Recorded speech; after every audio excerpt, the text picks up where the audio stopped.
అమెరికాలో ఉన్న భారతీయ కుటుంబానికి ఒక భయంకరమైన అనుభవం ఎదురైంది. టెక్సాస్లోని శాన్ ఆంటోనియో నదీ తీరంలో షికారు చేస్తూ ఉండగా ఓ మహిళ ఒక్కసారిగా పెప్పర్ స్ప్రేతో దాడి చేసింది. ఈ ఘటనలో 8 నెలల పసి బిడ్డతో సహా మొత్తం 8 మంది గాయపడ్డారు. బాధితుల్లో ఆ పసిబిడ్డ ఉన్న భారతీయ కుటుంబం కూడా ఉంది.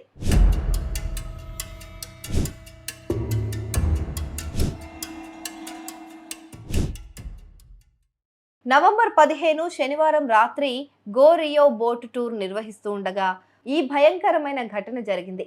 బోట్లో ఉన్న ఒక మహిళ తన ఫోన్లో పెద్ద సౌండ్ పెట్టుకుని ఏదో వింటోంది. బోట్ ఆపరేటర్ ఏమో ఆమెను వాల్యూమ్ తగ్గించమని మర్యాదగా కోరాడు. అయినా ఆమె వినిపించుకోలేదు. దీంతో ఆమెకు మరోసారి చెప్పి చూశాడు.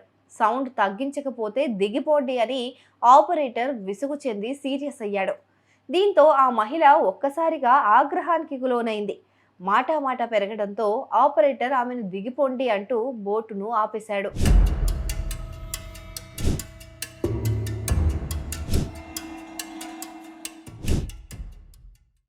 బోట్ అయితే దిగింది, కానీ అసలు ఏ పాపం తెలియని ప్రయాణికులను తీవ్రంగా తిట్టడం మొదలుపెట్టింది. అంతటితో ఆగలేదు. పక్కనే ఉన్న వంతెనపైకి వెళ్లి బోటులో ఉన్న ప్రయాణికులపైన నేరుగా పెప్పర్ స్ప్రే కొట్టింది. ఈ దాడిలో కళ్ళ మంటలతో ఊపిరాడక ఒక 8 నెలల పసి బిడ్డతో సహా 8 మంది తీవ్రంగా ఇబ్బంది పడ్డారు. సోషల్ మీడియాలో వైరల్ అవుతున్న ఈ వీడియోలో ఆ చిన్నారి కళ్ళు తుడుచుకుంటూ ఏడుస్తున్న దృశ్యాలు ఎన్ఆర్ఐలను కలిచివేశాయి.